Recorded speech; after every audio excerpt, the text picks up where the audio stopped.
Maduro कोई बड़े करिश्माई नेता नहीं थे। वह ह्यूगो चावेज के बाद सत्ता में आए, लेकिन चावेज जैसी जनता की दीवानगी उनके पास नहीं थी। उनके चुनाव हमेशा विवादों में रहे। विपक्ष ने कहा, नतीजे गलत हैं। धीरे धीरे सत्ता लोकतंत्र से फिसलकर एक सख्त शासन में बदलती चली गई। मीडिया पर नियंत्रण किया गया, सेना को अपने अधीन रखा गया, और जो विरोध में बोला उस पर कार्रवाई हुई। वेनेजुएला कभी एक अमीर देश था, लेकिन उसकी पूरी अर्थव्यवस्था टिकी थी सिर्फ एक चीज पर, तेल। फिर तेल की कीमतें गिर गईं। अमेरिका ने कड़े आर्थिक प्रतिबंध लगा दिए। डॉलर आना बंद हो गया। नतीजा भयानक था। महंगाई इतनी बढ़ी कि पैसे की कोई कीमत नहीं बची। लोग खाने के लिए घंटों लाइन में खड़े रहने लगे। लाखों लोग देश छोड़कर भाग गए।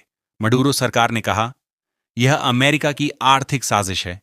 अमेरिका ने जवाब दिया, यह मडूरो सरकार की नाकामी है। तनाव बढ़ता गया। फिर साल 2020 में अमेरिका ने एक ऐसा कदम उठाया जिसने हालात और बिगाड़ दिए।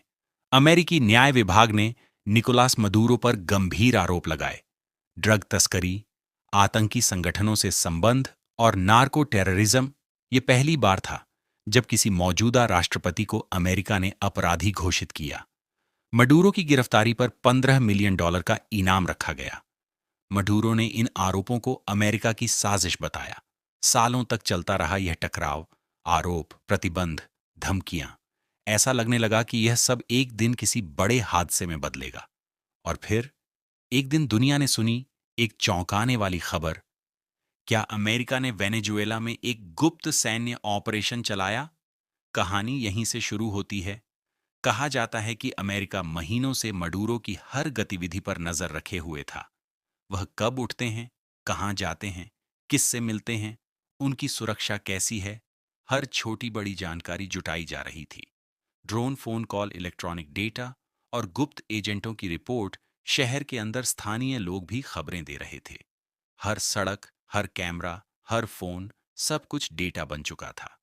जैसे फिल्मों में सेट बनाकर रिहर्सल होती है, वैसे ही मडूरो के घर, काफिले और सुरक्षा व्यवस्था की हूबहू नकल बनाकर बार बार अभ्यास किया गया।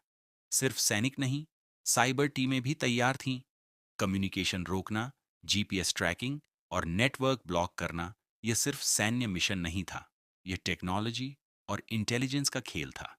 फिर आया वह दिन, ऑपरेशन एब्सोल्यूट रिजॉल्व नाम का एक बेहद गोपनीय मिशन।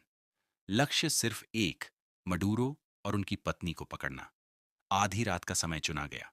हेलीकॉप्टर तैयार, special force alert, cyber team तैयार। शहर की बिजली और संचार को कुछ देर के लिए बंद किया गया।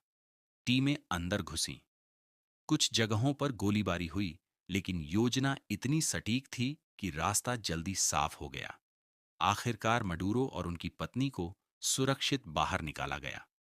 फिर उन्हें हेलीकॉप्टर से एक अमेरिकी युद्धपोत तक ले जाया गया।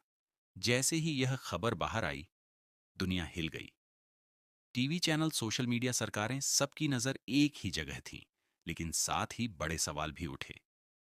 क्या यह अंतर्राष्ट्रीय कानून के खिलाफ था? क्या इससे दुनिया का संतुलन बदलेगा? और क्या यह कहानी यहीं खत्म होती है, या ये सिर्फ शुरुआत थी?